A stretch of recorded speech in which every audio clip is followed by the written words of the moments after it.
आज हम बात करेंगे दुनिया के सबसे रईस आदमी जेफ बेजोस के बारे में, जिनकी एक सेकंड की इनकम $2500 यानी 2 लाख रुपए है और जिनकी कुल नेटवर्थ $214 बिलियन है। जेफ बेजोस की नेटवर्थ इतनी है कि दुनिया के 125 देशों की जीडीपी से ज़्यादा इनकी नेटवर्थ है, यानी कि ये 125 देशों को खरीदने का दम रखते हैं। तो आइए बात करते हैं Amazon.com के फाउंडर जेफ बेजोस के बारे में। इनका जन्म हुआ था जनवरी 1964 में और जेफ बचपन से ही पढ़ने लिखने में तेज थे। बहुत जल्दी 1990 में मर्चेंट बैंकिंग कंपनी में वाइस प्रेसिडेंट की पोस्ट तक पहुंच गए थे। लेकिन इनको पता था कि इंटरनेट का ज़माना आने वाला है, .com का बूम आने वाला है। इन्होंने सोचा बैंक तो चलता रहेगा, लेकिन एक बार इंटरनेट हाथ से चला गया तो पकड़ नहीं पाऊंगा। तो उसी समय वाइस प्रेसिडेंट की नौकरी उन्होंने छोड़ दी और अपनी कंपनी चालू की, जिसका नाम इन्होंने रखा Amazon.com, जिसकी वजह से आज उनकी सालाना इनकम है 60,20,412 करोड़ रुपीस। और सबसे बड़ी बात यह है कि इस कोरोना काल में जहां बड़ी बड़ी कंपनियां हिल गई, वहां Amazon ने होम डिलीवरी कर करके बहुत सारे पैसे कमाए। जब इन्होंने कंपनी चालू की थी तब ये सिर्फ किताबें यानी कि बुक सेल करते थे और ये आइडिया लोगों को इतना पसंद आया कि जेफ ने Amazon.com को 40 से ज़्यादा देशों में लॉन्च कर दिया। जिसके बाद Amazon में किताबों के साथ साथ और भी बहुत सारी चीज़ें मिलने लगी और आज Amazon दुनिया में 200 से ज़्यादा देशों में अपना माल बेच रहा है। जेफ बेजोस ने Amazon कंपनी की शुरुआत एक छोटे से गैरेज से की थी और आज Amazon कंपनी का गोडाउन इतना बड़ा है कि उस गोडाउन में 14 फुटबॉल ग्राउंड समा जाए।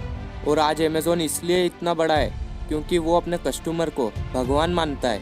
जब भी Amazon की कोई बड़ी मीटिंग या कॉन्फ्रेंस होती है तो हमेशा एक चेयर को खाली रखा जाता है और सभी मीटिंग वाले उस चेयर को कस्टमर चेयर बोलते हैं।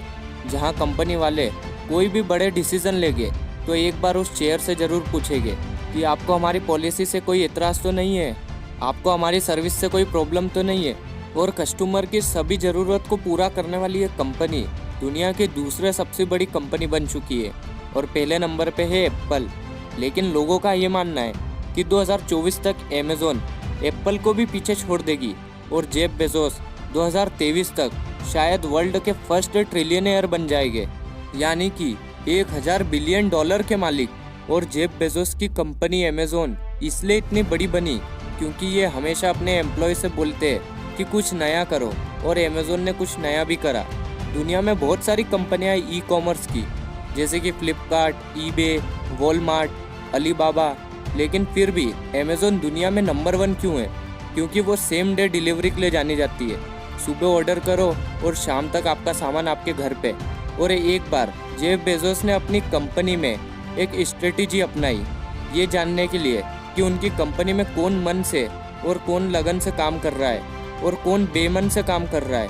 और ये स्ट्रेटेजी कुछ ऐसी थी कि उन्होंने पूरी कंपनी में ये नोटिस भेज दिया कि वो वर्कर्स को नौकरी छोड़ने के लिए 3.7 लाख रुपीस देंगे, जो कि उन्होंने दिए भी, क्योंकि उनको उनकी कंपनी में वो लोग चाहिए ही नहीं थे जो बेमन से काम कर रहे थे। और जो लोग नौकरी बेमन से कर रहे थे उन्होंने नौकरी छोड़ भी दी। और अभी हम Amazon के बारे में बात कर रहे हैं, लेकिन इस कंपनी का नाम पहले कुछ और ही था। इस कंपनी का नाम था Cadabra.com। और जैसा कि हमने पहले देखा था कि इस कंपनी को जब 40 देशों में लॉन्च किया था तब ज़्यादातर लोग इस कंपनी का नाम गलत पढ़ते थे।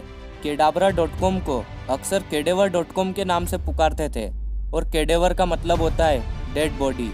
और सीधी सी बात है कि जेफ अपनी कंपनी को ये नाम नहीं देना चाहते थे और फिर इसी कारण से उन्होंने अपनी कंपनी का नाम चेंज करके Amazon.com रख दिया।